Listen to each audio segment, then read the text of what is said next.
A blessed day, guys! Pakita ko sa inyo ang ginawa ko sa aking kamote. Kamoting pinasosyal. Yan. Sa kapitbahay namin, may mga kamote sila. So, sobrang dami. Lagi kaming binibigyan. Or lagi akong binibigyan. Pinili ko lang yung katamtaman yung sukat niya para pag hiniwa natin, maganda talaga. So, ganyan na. Inugasan ko mabuti guys yan kasi marami siyang lupa.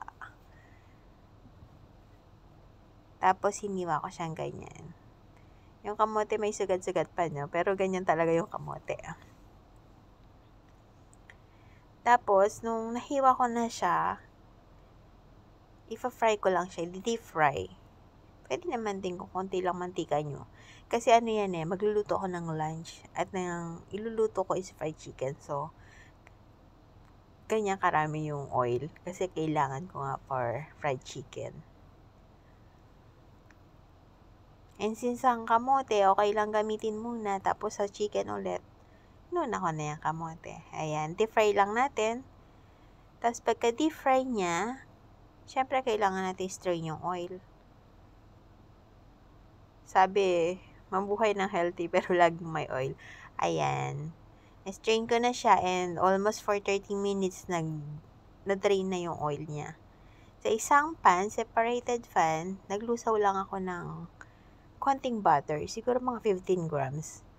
Tapos, half cup of brown sugar. Minelt ko lang siya dyan. Tapos, hinintay ko mag-bubbles ng ganyan. Then, lalagay natin yung ating kamote.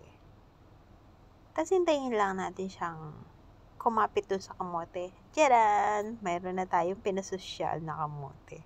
Iba yung kasi yung lasa pag may butter. Promise guys, maniwala kayo sa akin, iba ang nagagawa ng butter. Kahit na hindi ganun karami yung ilagay nyo. Iba talaga yung lasa niya. Thank you so much.